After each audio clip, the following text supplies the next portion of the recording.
You're live now. Bismillahir Rahmanir Rahim. In the name of Allah, the most gracious, ever merciful. Assalamu alaikum wa rahmatullahi wa barakatuhu. Peace and blessings of Allah be upon you all, my dear viewers. Welcome to tonight's lecture organized by the UK Talim Department. As per our tradition, we will start our program with a recitation from the Holy Quran. May I request our brother Moib Hamid Sahib to deliver tilawat and translation. Jazakallah. Assalamu alaikum wa rahmatullahi wa barakatuh. May peace and blessings of Allah be upon you all. The verses that I'm going to recite today are from chapter 23, Surah Al-Mu'minun, and the verses are 18, 19, and 20. أعوذ بالله من الشيطان الرجيم.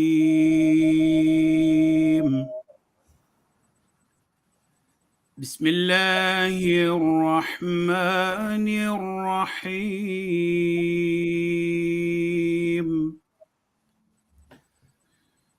ولقد خلقنا فوقكم سبع طرائق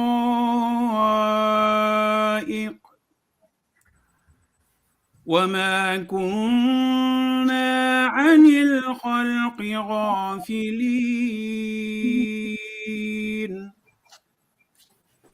وأنزلنا من السماء ماء بقدر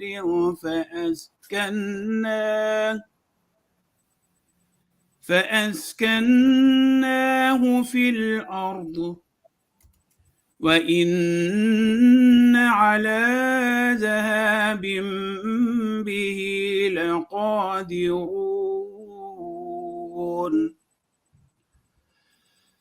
فأنشأنا لكم به جنات من نخيل وأعناب لكم فيها فواكه كثيرة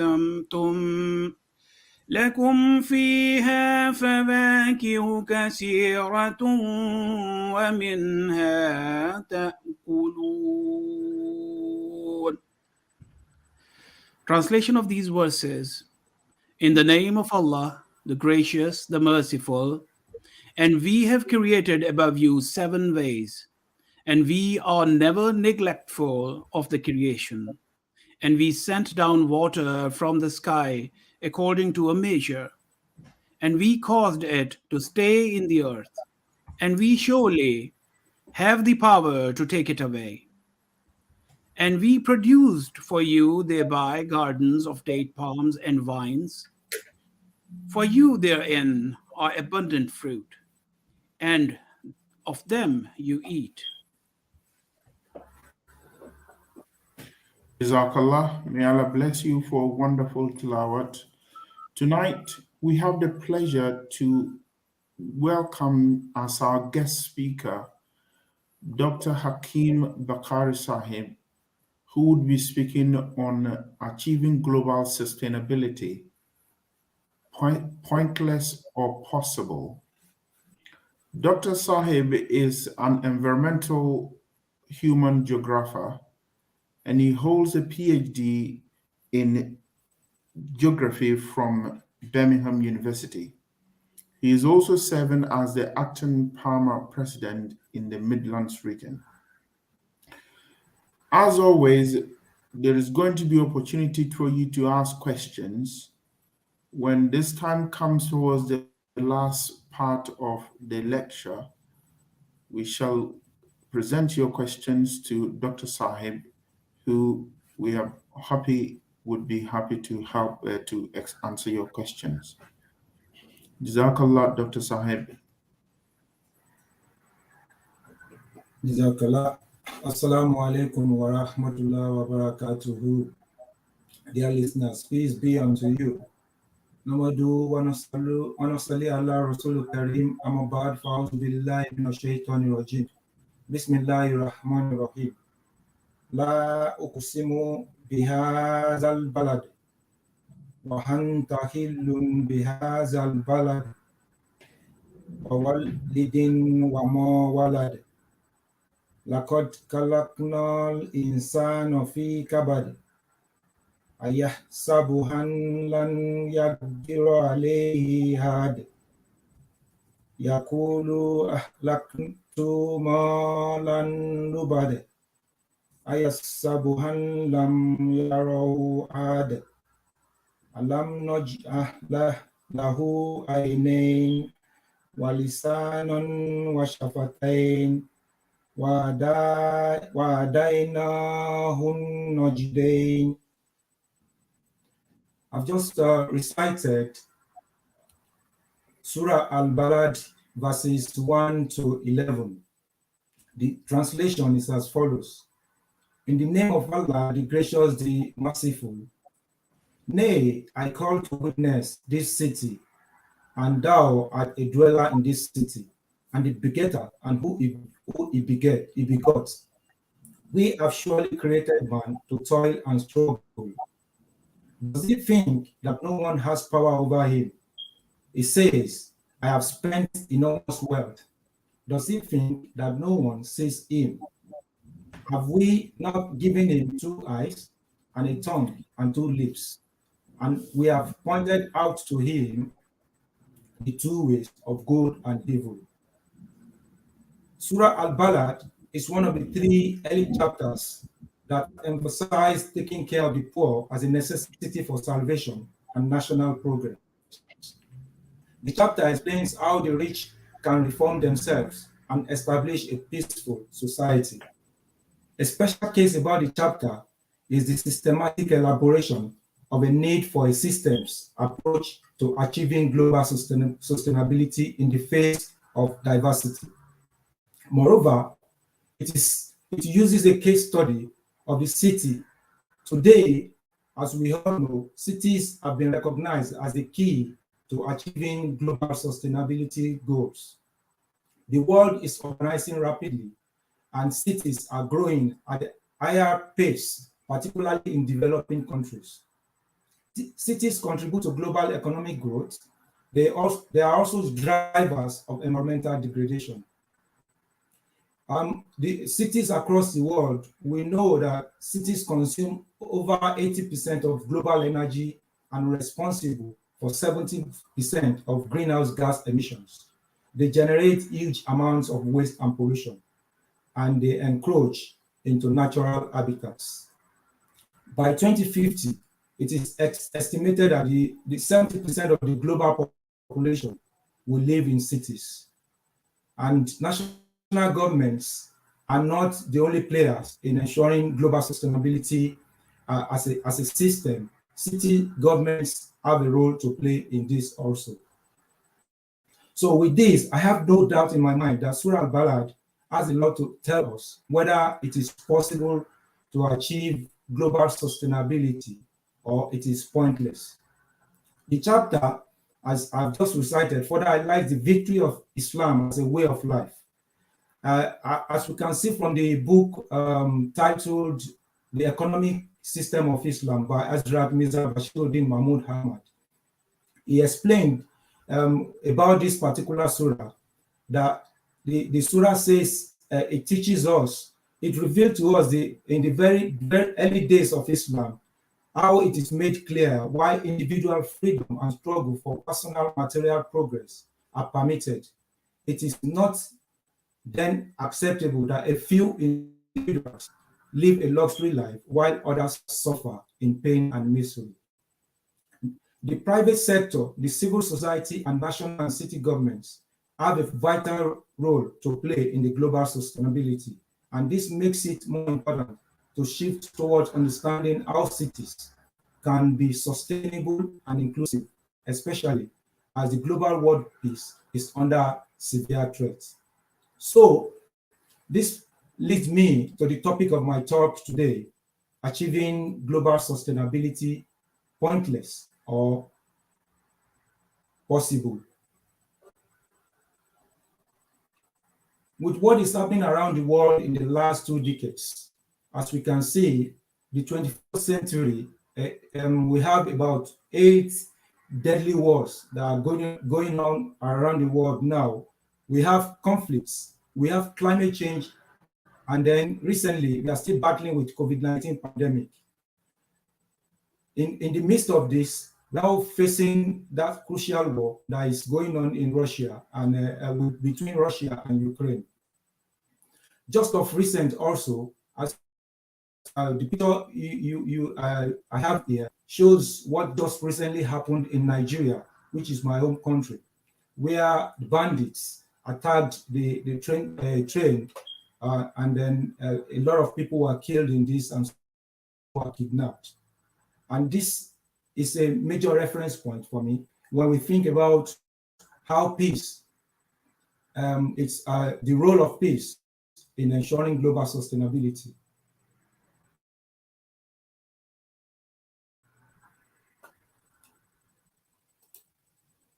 So I would like to reflect on one of the writings, one of the writers that mentioned something about the role of peace, a very comprehensive discussion about the role of peace and what without peace, what would happen. War and preparation for war divert increasing scarce resources from civilian use, especially in the long term, such as the quest for sustainable use of the planet. So the argument now is, yeah, we can achieve world peace, but it is not an assurance that sustainable use of planet is enough to achieve world peace, but it is a necessary precursor. The bottom line here is John Kane argues that if intelligence is an evolutionary mistake, if we combine this with creativity, we can actually, achieve sustainability. But if intelligence is an evolutionary mistake, the creatures in this context, I believe I can use Allah, that created the whole world, will doubtlessly take over the world again. And our beloved Uzur and the second Caliph have also talked about these issues in the recent past. Currently, Uzur is in the book, in the book, The World Crisis. He has traveled over the world and spoke to world leaders about issues that affect world peace, which I'm going to come up to later. So in this short speech of mine, I will quickly have a look at what sustainability and sustainable development have in common and what they mean. Then I will look at the history and development and application of these concepts before I go to the 5 P's, which I will use to explore what has been done in terms of sustaining global development. And then I go to conclusion. Sustainability is a paradigm for thinking about the future in which environmental, social, and economic considerations are balanced in the pursuit of improved quality of life. On the other hand, sustainable development, according to a Brundtland Commission report, has been defined as a development that meets the need of the present without compromising the ability of future generations to meet their own needs. Trying to look at the differences between these two terms, some people use them interchangeably, but UNESCO made us to understand that sustainability is more about thinking about long-term goals, while sustainable development refers to the many processes and pathways of achieving sustainability. So, for example, we have sustainable agriculture, sustainable forestry, sustainable production, consumption, good governance, and research and technology. All these are the processes by which we achieve long-term goals of the sustainable development. And we have 4 major dimensions of sustainability. There are arguments that these dimensions are only 3, but my dimension is based on UNESCO's typology. We have social well-being, economic well-being, environmental well-being, and then culture. In terms of social well-being, we talk about happy and healthy families and communities. Economic well-being, where a prosperity comes in, good job, and an issue of equality, having the means to access basic needs such as shelter, food, eating, medical care, and education. On the other hand, we have the environmental well-being, which talks about the health of the environment we find ourselves, the ecosystems that provide the regulating, supporting, and other services that humans use to survive. Then cultural aspect of it happens to be the fourth one that talks about regional identity and values. And this has a critical role to play in understanding or in fostering global sustainability. As we all know, there are differences in our social background. At the same time, geographically, we have differences. So all these have to be factored in when we are thinking about sustaining our society from the local to the national and as well to the global. So in terms of history of the term sustainable development or sustainability, as we are using here, it's evolved from environmental protection in the 1980s. Prior to that time, attention was focused mainly on industrial and economic development. It was more about industrial revolution, where manufacturing industries and so on and so forth are springing up everywhere. But the issue of carbon emission, air pollution, and the loss of biodiversity now brought up the need to introduce environmental protection in the 80s to ensure that we can be producing, we can be manufacturing, we can get economic gains from the environment, and at the same time protect the same environment, because it is our home and the source of our livelihood. So by just producing within the environment without taking care of the environment means it will eventually bounce back on us.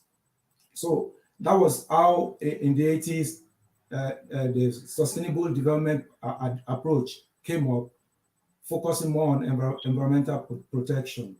Over time, it grew it expanded to include social development by 1992 in the Earth Summit in Rio de Janeiro in Brazil. By 2000, there was a need to further set some goals and see that the world, the rising inequality in the world are addressed in line with the social factors and the environmental factors and the economic factors that are already embedded in the Sustainable Development Goals. So in year 2000, the MDGs were set, and they were meant to be implemented for 15 years. They were meant to be implemented for 15 years between year 2000 and year 2015.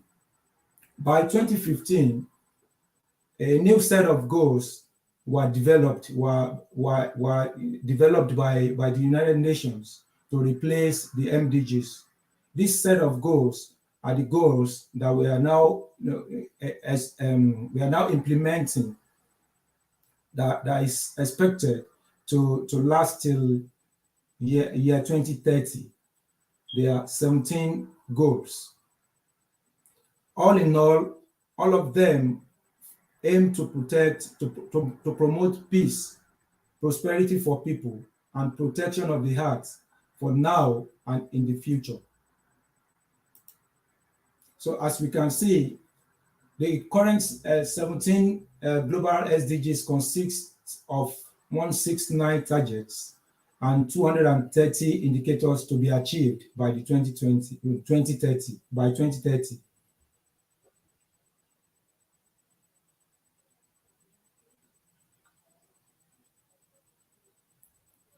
In the context of these goals, there are 5 P's that form the pillars of the 17 Sustainable Development Goals.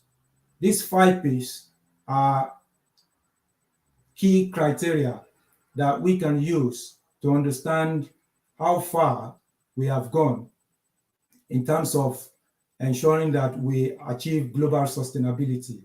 The 5 goals include people, planet, prosperity, peace, and partnerships. Today, by September 2022, it will be 7 years that these goals were put in place.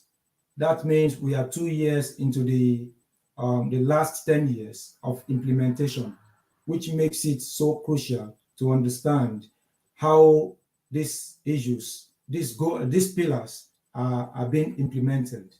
It is, however, important to note that the 5 pillars of sustainability are essential. They are intertwined, which means achieving one and leaving the other will leave one stone unturned. And then it will basically leave some people behind in the process. And this is exactly what the goals aim to achieve. It aims to ensure that no one is left behind. And for the goals to achieve this, it has to ensure that people are carried along, both poor and rich. The planet is considered as the home of man and the source of livelihood. By so doing, any economic activities that is done as a business or as through government or an individual must be done responsibly to ensure that the hard we live in still can sustain us in this time and in the nearest future. Also, the other part of it is peace, prosperity first. Prosperity talks about everyone being able to afford whatever the individuals need. Nations being able to meet the needs of its people. Individual citizens being able to do what is right in terms of meeting their basic infrastructure needs and their household livelihood.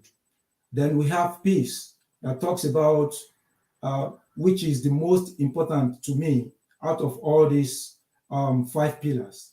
Peace. Without peace in the world, the whole thing will just be like, come crashing at one. When one conflict happens, the whole effort will just come crashing. We can actually see that from COVID-19. We can actually see that from what is happening in Russia now, in Ukraine now. And that shows the essential importance of ensuring that all these peace work together. And the last one has to do with partnership. Partnership talks about working together, businesses across the world. We are in a very small world now. We are in a global village. All businesses across the world must be responsible in their ways of production to ensure that they are not just bent on making money and making profit from their businesses. They should give back to the society, give back to the environment, and work with the less privileged to ensure that the wealth is well distributed. Civil society is also playing key roles in this particular context. They have been the ones that is nudging the market sector and the government at some point to ensure that they arrive at a frontier where everything works for everyone, where everyone is included, where everybody's right is respected. And then state governments or subnational government and city governments also have a key role to play to ensure that what the sustainability goals has to offer starts from the bottom. It starts from the bottom, from local to subnational, to national, and to the world. We can only set this goes from the up. The action has to come from the local people themselves. And that's why the issue of culture has to do with, recognizing people's values and their regional identity, and then helping them to take ownership of what needs to be done to ensure that um, the goals are achieved altogether. So looking at what has happened in recent past, we see that people, that there's a lot to still do with the statistics in front of me. Poverty has not been full. There's no likelihood of eradicating poverty by 2030, which is a major issue. And a major reason that has been attributed to this is fragility, conflict, and displacement, along with climate change. And then we can now talk about the pandemic, which has also contributed to this. So by 408 million people will still live in extreme poverty by 2030. And out of this, 233 million will be children. This is massive, and 70%, 75% of this would come from Africa. This raises a cause for concern. In terms of the planet itself, we are also witnessing that the temperature is still rising, droughts and frequent wildfires everywhere. We are also saying that rainfall pattern is shifting. Glaciers are melting, and sea level is also rising. We might be thinking that conflicts or fragility has nothing to do with it. But when we think about African countries, developing countries, who are solely dependent on agriculture or the natural resources, we will understand what it means that the planet has a key role to play in ensuring global sustainability. When it gets to the level that there is nothing to rely on again, it will now be issue of migration, either outside the country or into the cities. It is happening locally everywhere. People moving from the rural area to the cities in search of greener pastures, because everything is now centered on the city. And when it gets to a level, there is no other option for survival. It's either it becomes civil war, or it becomes something that leads to crime within the society. And that is why it is important to also think about what role peace is playing in all this. Prosperity, again, is another issue that needs significant attention. There has been progress so far from what we have read in the past. But what we have also understood is that the inequality is still rising, and it is very hard to achieve a shared prosperity as expected of the goals. There are no more enough decent work for people to do, and unemployment and quality of work there's a mismatch between both of them, which is not good for the progress of the goals. Then upon all, it is still very systemic, the way issues happen when you feel that the system is there for you to support you to achieve your goals, and you feel that it's meant for the powerful. The asymmetry between the rich and the poor is widening every day. And at some point, one will think that it's becoming the issue of survival of the fittest, and not because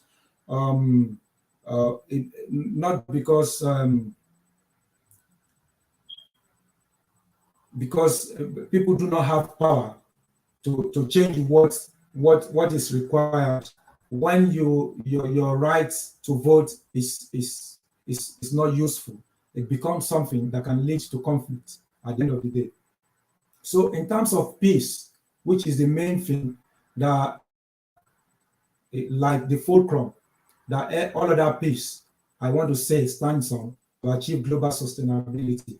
if we look at the figure in front of me, we will understand, or we would want to ask ourselves, is it really possible to achieve global sustainability?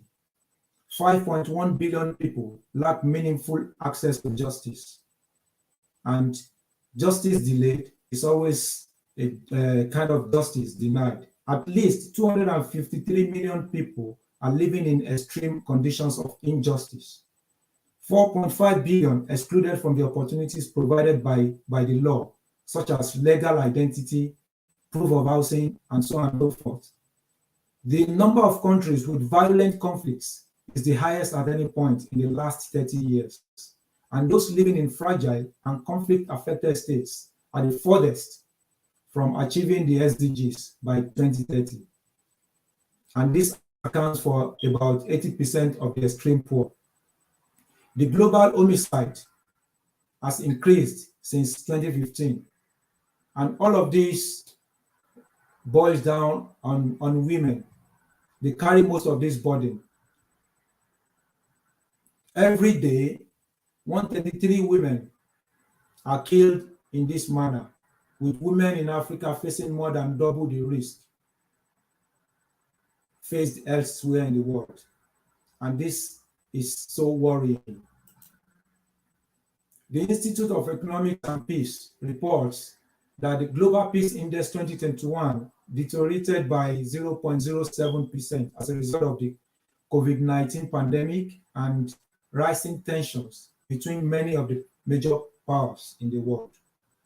Since 2008, the level of global peacefulness, according to this institute, has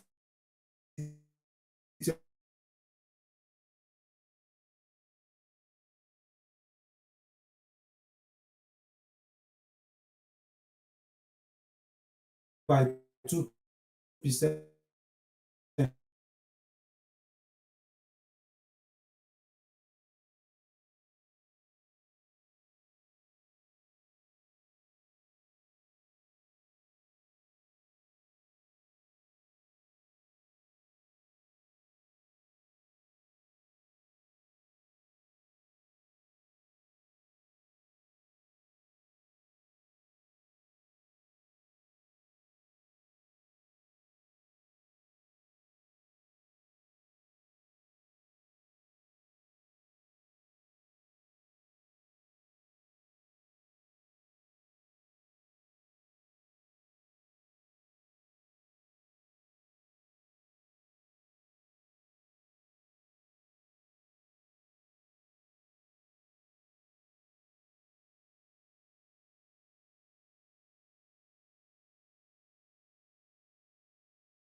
Assalamu alaikum. Assalamu alaikum, Dr. Smith. I think there must be Can some you hear me? technical. Yeah. Yeah, we can. I think there was a disconnection of due to technical errors. So you can continue. Yes. Am I back online now? Yes, you Yes. are. Yes. Okay, let me see if I can share the slides again and pick up from there.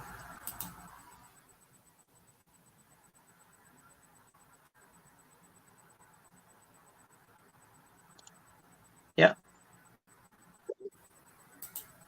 Sorry about that. That's okay. So You're back I'll just online. go So that's. to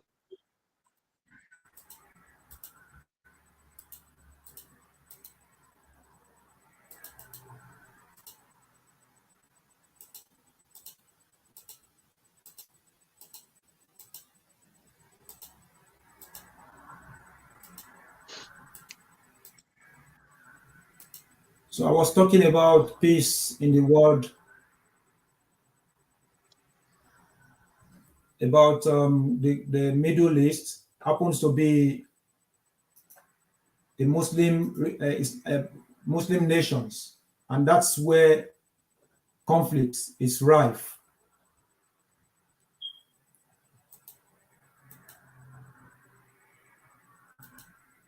So conflict in the Middle East has been the key driver of the global deterioration in peacefulness since 2008. And this raises a cause for concern for us as Muslims. The improving trend in militarization was widespread, with 111 of the 163 countries covered in the GPI improving. 87 countries reduced their military expenditure as a percentage of their own GP. But what is much more important here is that their military spending increased in absolute terms. And then the last part of the 5 P's is partnership. There's a need for a spirit of strengthening global solidarity. As I've mentioned earlier, there's a need for civil society to work together with governments. There's a need for recognition of sub-national and city governments in taking actions to achieve global sustainability in terms of the 5 pillars that I've mentioned. This is actually improving across the world. Businesses also are taking up responsibilities. But the issue is still that the less developed countries still need more support from the so-called developed countries. And this has to do with justice again. And this is the issue that has been addressed in climate justice. It is argued that most of the environmental problems or climate change issues that we are dealing with today, that we are trying to reduce, is down to the activities of the developed countries. So if the developing countries has to take action that is meaningful, that will be sustainable, that will be at a level that would help the world to meet the SDGs, the developed countries has to come up with some financial support for developing countries. And this, if we juxtapose this scale to what Surah Al-Balad is talking about, we can put the world in the context of a city. And we will understand that the world wealth is in few hands. We will understand that there are some big companies that are in the developed world that own the whole wealth of the world. And this affects the less developed countries. This is also happening within the countries that we talk about. There are investors in these countries that are richer than their countries. What we have witnessed during COVID-19 is how these rich people now came together to support government in alleviating the impact of COVID-19, especially in my home country, Nigeria. When this happened, it happened in such a way that even what was meant for the public was not getting to the public at the time it was needed, until something drastic happened, which eventually is one of the fragility, the conflict that we're talking about, that will undo all the development that might have been done when there is war. Before the war, I remember in Lagos, after the Lekki, there was this Lekki riot, and the next day after that, a lot of properties were burned down, a lot of shops were looted in Lagos. And if we put this into context, it shows that all the 5 pillars can only work together, and we can achieve sustainability when everything is under control. We understand the rights of the less privileged, we give them the right, we ensure that everything goes as expected. We are not using our power to either cheat them of their rights or denying them of their basic needs. If this happens, it leads to conflict. and it will undo whatever development activities that might have been on ground before.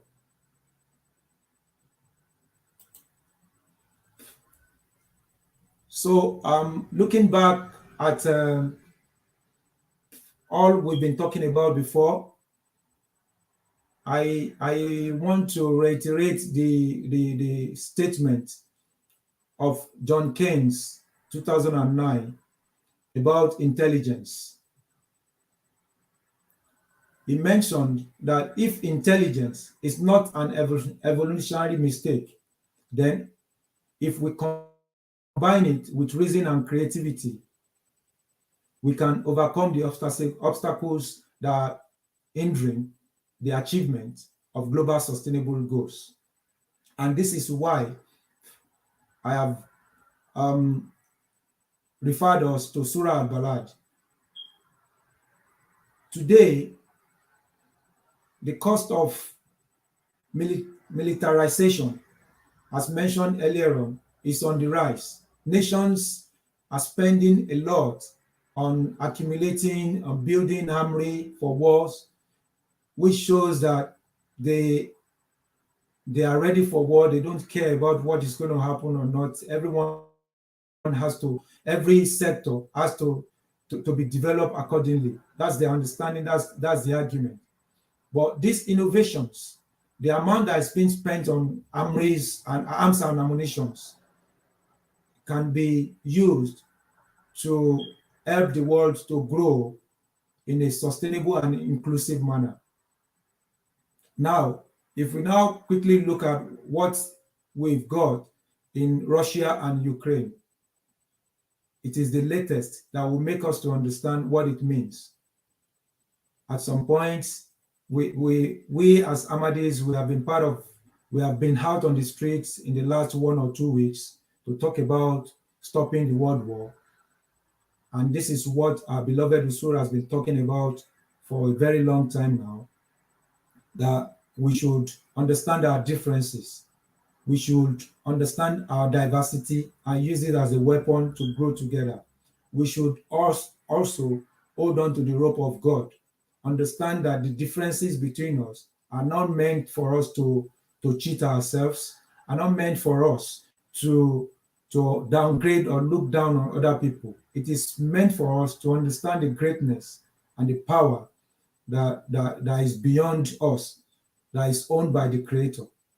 So if we fail to use this intelligence and reason and creativity together to solve our problem, that means it will be more like a mistake, as Ken has put it here. It will be like an evolutionary mistake. And if God takes over from there, no one will benefit anything anymore. Sustainability will be pointless.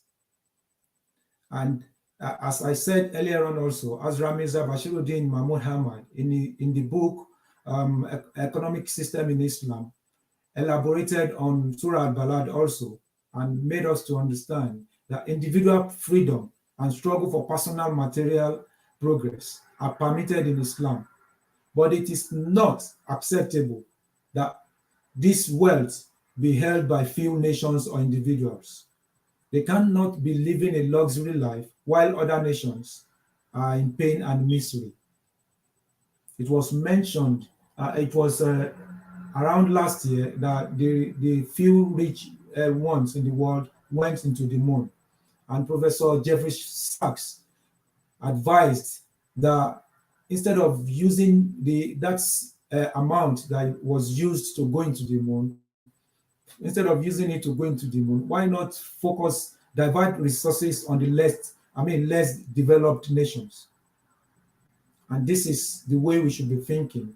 This is the way the world, the possibility of achieving global sustainability can be done. Global peace, as we speak, is under threat, and this may make global sustainability pointless. So if we now look at one of the meetings that our beloved Uzur had, and that they were put together in that book that I mentioned earlier on. One of them is the one he had, is titled The Key to Peace in a Time of Global Disorder. And that was in 2015 in Japan. So I quote from this particular book, the address our beloved Uzo made during that particular gathering. A golden principle for the establishment of peace is given in chapter 49, verse 10 of the Holy Quran, when it says that if there is a dispute between nations or groups, third parties should seek to mediate and to bring about a peaceful resolution. In the event of an agreement, if either party unjustly contravenes the negotiated settlement, then the other nations should unite together and use force, if necessary, to stop the aggressor. However, once the aggressive party withdraws, they should not be unduly restricted. Rather, they should be permitted to move forward as an independent nation and as a free society. This is a very, very important message for the world today. And it is a message that we need to ponder on whether all nations are sincerely following the guidance as stipulated in the Holy Quran. In this particular message also, I want to reiterate how His Holiness also mentioned about key wars that were going on around that time. And one of them is still this Russia and Ukraine issue. He mentioned it. He mentioned the Muslim world issue that I mentioned earlier on regarding the Institute's report. He also mentioned what we have in Africa today, which is a source of worry for me as a Nigerian. My country is investing in infrastructure, is building rail and road tracks here and there. And because of conflict and whatever we can call it now, the investment is going into ashes. The bomb blast that happened about 3-4 days ago is the railway that was just constructed in Nigeria, and we are still in the process of paying the debt that the government used in building the infrastructure. So when we look at this and other things, we start asking ourselves, is it really possible? Is it pointless? The global sustainability, is it possible to achieve, or is pointless? But when we go back into the word of Almighty God, we actually would understand that it is possible. All we just need to do is to go back to God and use our intelligence with reason and creativity to understand our differences and build our peace around our differences. Surah Al-Balad, as I mentioned earlier on, has given us a systemic example that we can use. And it shows how great the word of Allah in the Holy Quran is by elaborating this particular system of how we can achieve global sustainability even before we start thinking about it in the 21st century. It was even revealed before, in the early stages of the prophethood of the Holy Prophet Sallallahu Alaihi Wasallam. So with this, I want to believe that global sustainability is achievable, but there is a need for a leadership that the world will listen to and appreciate these divine directions. Thank you for having me. Jazakallah, Dr. Sahib. This is quite a pertinent issue, and you have looked at it from different aspects, and that's quite enlightening. Jazakallah for your time I'll now hand over to Shakil Sahib for the second part of the today's program. Jazakallah. Jazakallah, Dr. Saib. I think it's such a comprehensive lecture, and no doubt you have stated lots of facts. And sustainability is a topic which a lot of viewers have put their comments and thanking about, for you to highlight the importance, and how you mention all the facts. So there are a couple of questions. If you would like, if we give us the permission to ask you those questions, if you may, please. Yes, Um, yes, please. One question is with regards to what are the roles can individual play in their daily day-to-day lives to support global sustainability from the individual perspective? Yes, Jazakallah. That's very important. It's a very good question that we need to critically understand. Yes, individuals have a lot of roles to play, because the current sustainable development goals are built on the issue of responsibilizing people to behave in a moral ways. I mean, in an ethically, inclined ways that would reduce human imprint on the environment.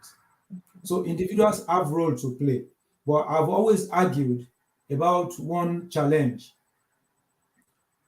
and that has to do with creating a standard for individuals to play their own roles. If there is no standard, individuals will have challenges of ensuring or of choosing what is valuable to them, of choosing what is useful to them. And that's why the issue of culture is important when we talk about the dimensions of sustainability. There are so many things that that emanates from individual actions that contribute to the society. So when we look at it from that point of view, individual actions right from home, using clean energy to cook, and trying not to um, impact on the environment too much, not wasting water, and so on and so forth, are key things that individuals do on their own based on their understanding of what needs to be done to reduce their imprint. So it is more of moral, not legal. So when it comes to having a standard, then individual responsibility can now be more of legal than moral. I hope this makes sense. Every individual has a role to play. In the UK, for example, as a developed nation, there's a standard. No individual household would want to use firewood to cook, because it's against the standard of the society we find ourselves, and it's not part of. I mean, it's not civilized enough. Let me put it that way. But legally, it is not allowed. But in the context of developing countries where there are no basic needs, there are no standards, it becomes the issue of survival of the fittest, or survival on whatever I can say.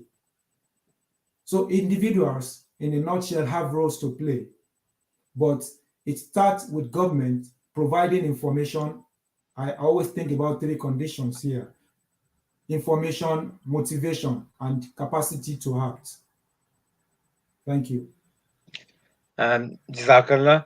I guess this kind of expands with this government responsibility you just mentioned. So second question is along those lines.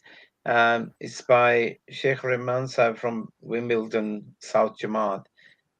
He asks that should the developed world, i.e., the G7, spend more human development rather than defense spending? Um, and spending in these countries where the conflict to better the human life rather than the promoting war and conflict or increased defense. So, what's your view?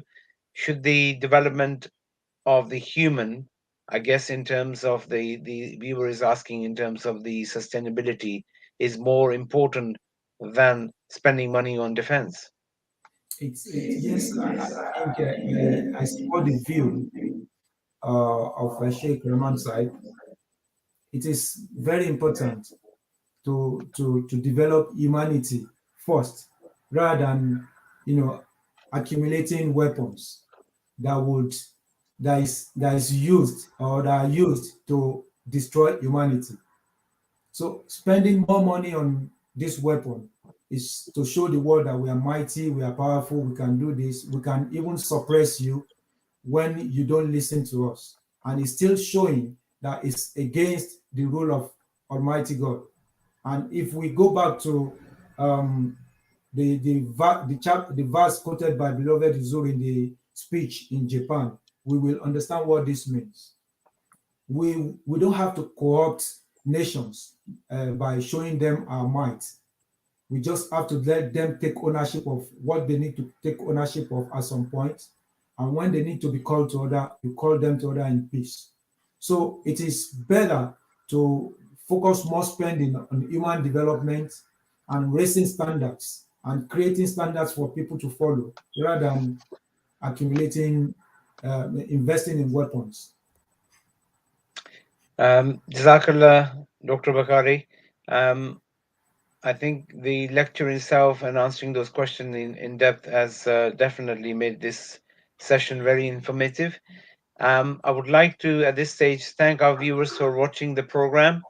Please continue to watch these the lectures, which are happening on Mondays, the Urdu lecture, and on Tuesday, the English lecture. And if you have any comments and suggestions, please do not forget to email us on taleemonline at ahmadiyauk.org. This is taleemonline at ahmadiyauk.org. Can I request our guest speaker to lead us in the silence prayer, please? Join me in silent prayer, please.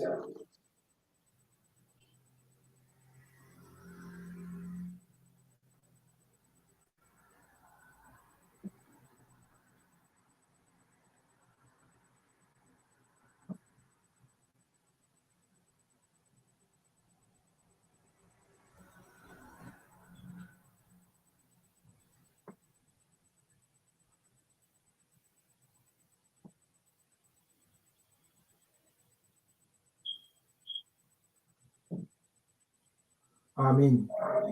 Ameen. Jazakallah. Jazakallah. Jazakallah, Dr. Bakari. Assalamu alaikum wa Jazakallah. rahmatullahi wa barakatuh. Wa alaikum salam wa rahmatullahi wa barakatuh.